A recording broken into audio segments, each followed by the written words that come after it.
Good morning. Welcome back to the morning show. Hot scones and hot coffee. And as always, a big thanks to the Village at Winter Park Resort. They are rocking all summer long. Lots of events. Check them out at winterparkresort.com. I can't even think all the different events going on between wine tastings, Friday night movie nights, Saturday Alpine Slides fun. You got it. Go do it. It's the Village at Winter Park Resort. It's the place to hang out at the base of the resort. So lots of shops and restaurants. You been up there much outside of cruiser biking? When I just yesterday, I want to go up some more. I actually bought a season pass for this year. What? So did you already, for the summer or the winter? For the winter. Okay. Already, yeah. So you're planning to be back after the summer's over. That's I good am, to hear. yes. I'm not going to ski in North Carolina anymore after being hit by an errant snowboarder and tearing my ACL. Oof, oh, that's an errant move right there. Have you been down the Alpine Slide, speaking of torn things? No, but that may happen later on this week. I'm very protective of my knee because I love to ski more than anything. Just don't forget to use the brake. But it's a pretty rad ride. But my dad and I went down it. We accidentally went down the slow line because there was no line. And at the bottom, my dad ran over a kid. So I got to spend the day filling out incident reports. Oh my gosh. That's what happens when your dad goes bombing down and decides not to use the brake. So Alpine Slide's a good time, though. No knocking it. So we're talking. You mentioned right as we went to break that. Your daughter, I think, was saving or getting grants and assistance up to $250,000. Her grant package was in that range, yes. So by getting your kids to focus through high school and care about those grades, I mean, that can really pay dividends heavily. It really can, and it's not just for the student who is a national merit, quarter semifinalist or commended student who is really up there at the top. Students, even if you watch the aid packages that colleges automatically give, you can find a place that your child can go to school for a very affordable cost.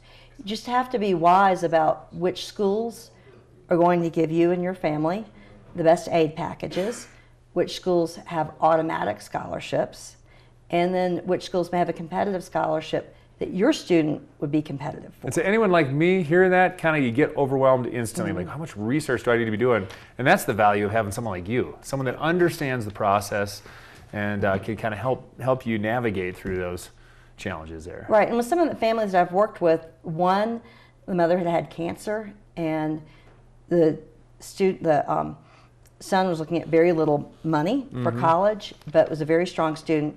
His mother died in his junior year, and his grades weren't great. But he had, I knew which school he was at, and happened to be talking to someone at the University of Chicago who had gone to his high school. And I mentioned, you got this great kid coming, he's gonna have a little bit of a tough time, very interesting family situation. He cared for his mother the whole way through and paid attention to him because he was still championship swim team, still making fives on his AP exams, 34 ACT, but he had this really rough spot junior year. The admissions counselor had gone to his high school, and the student was waitlisted at Chicago. And the other parent called the day that they were supposed to put the deposit down at the University of Vermont, which had given him an outstanding package. But the other parent called Chicago and happened to talk to the admissions officer who'd gone to his high school. They remembered the conversation that I had with them and admitted the student with a gap year. What's a gap? A gap year, meaning he has to take this year off. Takes 1 year off. But he was admitted as a 19-year-old, he'd be a freshman. A 19-year-old freshman, which would be great because honestly, this young man needs you can mature and get a little past all the... Make a little bit of money because with his mother's illness, it significantly affected the family. But he was great. I'm working with another family that probably like some other families in Winter Park where the parents are pretty well known in their community and they have substantial assets. And so their college process is more looking at finding the fit for their child in terms of grades. Child, again, has excellent grades, excellent test scores, but they're more about the fit, and their child would also like to receive a scholarship for his own well-being. So he's looking at some schools, the University of Virginia is one of them, that have scholarships that are purely merit rather than merit plus need. Oh, so there is some scholarships out there that don't look at your income, look at your, okay. Correct, and those would be pure merit scholarships. Washington Lee University has a great one. University of Virginia, the Jefferson Scholar, University of North Carolina, the Morehead Scholarship. Those are all scholarships that would be available to anybody. And most schools have at least one or two of those. Some they'll give 10, 20 for really top students. And back to what we talked about earlier too, if you're out of state or you're traveling, you're kind of considered the minority, and it can kind of help you get through and have access to those scholarships. Right. And one scholarship, I mentioned automatic scholarships a couple times. The school that has been making a huge play for students right now is the University of Alabama. Shout out to Mike, and they are Roll Tide, as well as maybe not go Tigers, but their football teams. No, I'm just kidding.